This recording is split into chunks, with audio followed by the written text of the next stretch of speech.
ہماری ویڈیوز دیکھنے کے لیے ہمارے چینل صراط جنت کو سبسکرائب کریں۔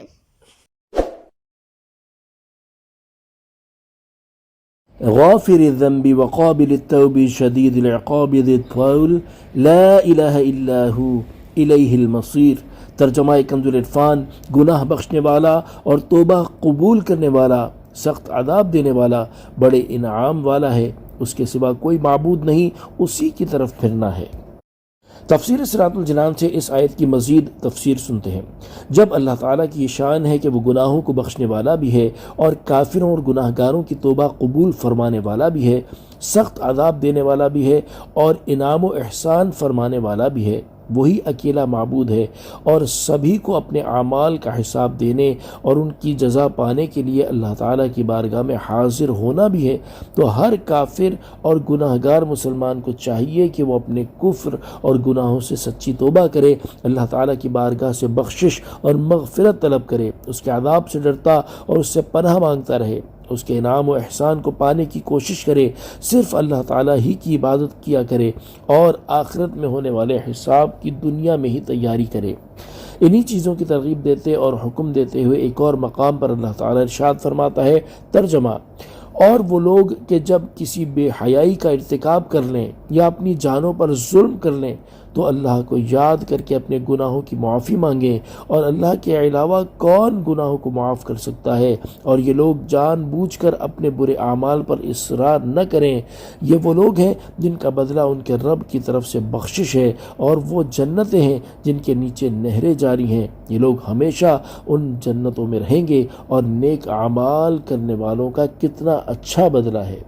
اور ارشاد فرماتا ہے، ترجمہ: اے ایمان والو، اللہ سے ڈرو اور سیدھی بات کہا کرو، اللہ تمہارے اعمال تمہارے لیے سنوار دے گا اور تمہارے گناہ بخش دے گا، اور جو اللہ اور اس کے رسول کی فرما برداری کرے اس نے بڑی کامیابی پائی۔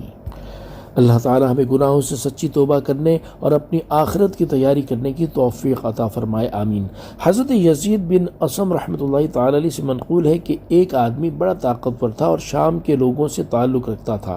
حضرت عمر فاروق رضی اللہ تعالیٰ عنہ نے اسے اپنے پاس نہ پایا تو اس کے بارے میں پوچھا، عرض کی گئی وہ تو شراب کے نشے میں دھت ہے۔ حضرت عمر فاروق رضی اللہ تعالیٰ عنہ نے کاتب کو بلایا اور اس سے فرمایا، لکھو عمر بن خطاب کی جانب سے فلاں بن فلاں کے نام تم پر سلام ہو، میں تمہارے سامنے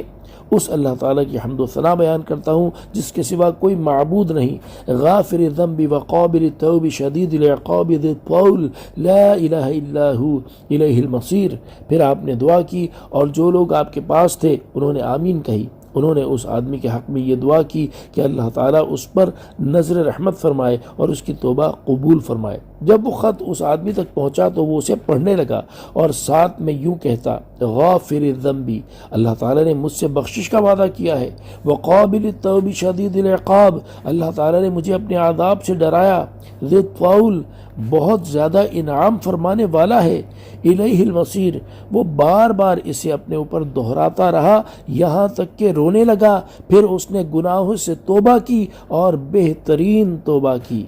جب حضرت عمر رضی اللہ تعالی عنہ تک اس کا معاملہ پہنچا تو آپ نے فرمایا، تم اسی طرح کیا کرو کہ جب تم کسی کو لغزش کی حالت میں دیکھو تو اسے درست ہونے کا موقع دو، نیز اللہ تعالیٰ سے دعا کرو کہ وہ توبہ کر لے اور اس کے خلاف شیطان کے مددگار نہ بن جاؤ۔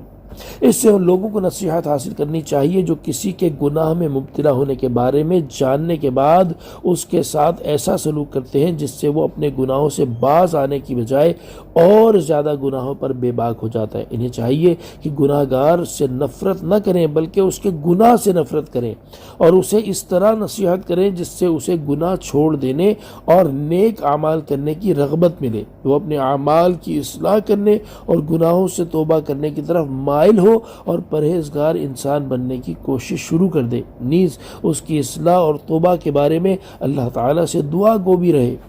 اللہ تعالیٰ نے چاہا تو اسے گناہوں سے توبہ اور نیک اعمال کرنے کی توفیق مل جائے گی۔ اللہ تعالیٰ ہمیں گناہ گار مسلمانوں کی احسن انداز میں اصلاح کرنے کی توفیق عطا فرمائے،